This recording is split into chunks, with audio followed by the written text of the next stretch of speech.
오늘 각종 사건, 사고 소식을 정리해보는 포인트 뉴스입니다. 첫 번째 소식입니다. 보호비 명목으로 돈을 갈취하고 폭력을 일삼는 등 불법 행위를 한 20, 30대 조직폭력배들이 경찰의 무더기로 검거됐습니다.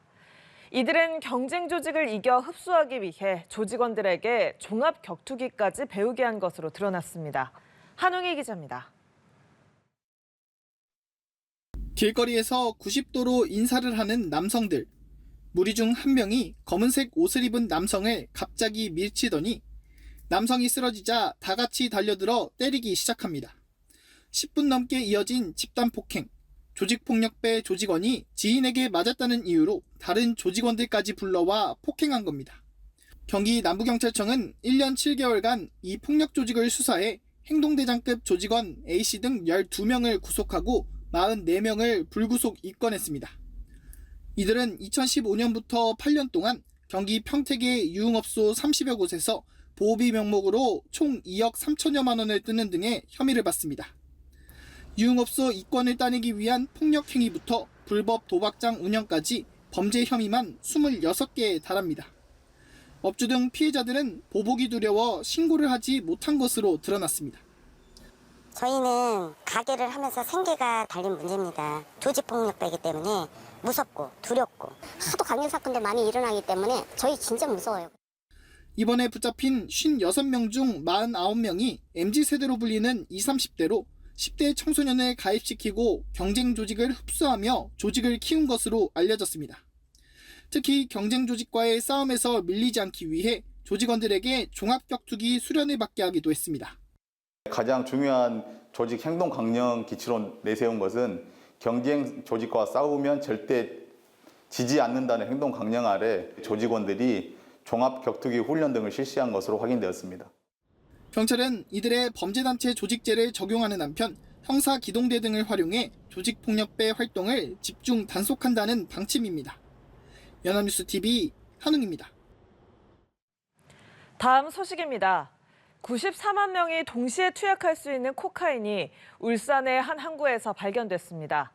멕시코를 출발해 온산항에 정박 중이던 싱가포르 선적의 화물선 안에 있었는데요. 검찰은 국내 유통 목적이 아니고 다른 나라로 밀반입하려다 적발된 것으로 보고 있습니다. 이호진 기자입니다. 검찰 수사관들이 단단하게 포장된 검은 가방을 칼로 조심스럽게 뜯어냅니다. 2중, 3중으로 치밀하게 포장돼 있습니다. 코카인 맞아? 맞는 거 맞아요. 블럭처럼 소분된 코카인이 끊임없이 나옵니다. 1kg으로 소분된 코카인 블럭만 28개, 시가 142억 원 상당으로 94만 명이 동시에 투약 가능한 분량입니다.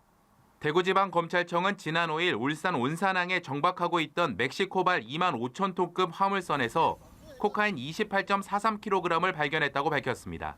코카인이 발견된 장소는 해당 화물선의 C체스트로 배의 균형을 잡거나 냉각수 용도로 사용되는 바닷물이 유입되는 통로입니다.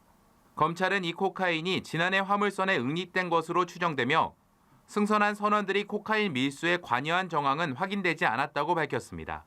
또한 국내에 밀반입하려던 것은 아니고 지난해 누군가가 밀수출을 위해 해당 선박 C체스트에 은닉했지만 계획대로 회수되지 않은 채 방치된 것으로 추정하고 있습니다. 해당 선박은 아연, 납, 광석을 운반하는 싱가포르 선적 화물선으로 지난달 4일 멕시코를 떠나 캐나다를 경유한 뒤 지난 5일 울산 온산항에 정박했습니다. 이후에는 일본을 거쳐 뉴질랜드로 갈 예정으로 알려졌습니다. 검찰은 미국 마약 단속국과 공조 수사를 진행하고 있으며 코카인 밀수 관련자들을 특정하기 위한 수사를 계속하고 있습니다. 한편 지난 1월 배달 사고로 부산항에 정박한 한 선박에서 코카인 100kg이 발견되는 등 다량의 코카인 밀수 사건에 우리나라를 경유하는 선박이 악용되고 있어 관계 당국이 국내 유입 차단에 힘을 쏟고 있습니다. 연합뉴스TV 이호진입니다. 마지막 소식입니다. 요즘 주변에서 무인 점포 많이 볼 수 있는데요. 가게 안에 사람이 없다 보니 물건을 계산하지 않고 가져가거나 일부러 노리고 절도행각을 벌이는 일이 빈번하게 발생하고 있습니다. 범죄를 예방하기 위한 노력도 이어지고 있는데요. 고이훈 기자가 보도합니다. 부산의 한 계란 판매 무인 점포입니다. 파란 잠바를 입은 남성이 봉지에 구운 계란을 담더니 현장에서 유유히 사라집니다. 다음날 다시 가게를 찾은 남성. 무인 계산대에 계란 바코드를 찍는가 싶었지만 결제는 하지 않고 계란을 챙겨 사라집니다. 남성은 일주일 새 3차례에 걸쳐 계란을 훔친 것으로 나타났습니다. 마진율이 워낙 적기 때문에 도난당하고 이러면 저희 속이 상당히 상하죠. 새벽에 1시에서 한 5시 사이에 많이 들고 갑니다.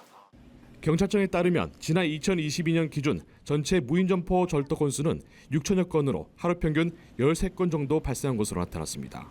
주목할 만한 점은 무인점포 절도범이 10대에 집중된다는 겁니다. 2022년 7월부터 12월까지 무인점포 절도로 검거된 인원 중 약 25%가 10대 미성년자인 것으로 파악됐습니다. 무인점포 절도 건수의 증가, 특히 10대 청소년에 집중되는 경향을 막기 위해 경찰은 촉각을 곤두세우고 있습니다.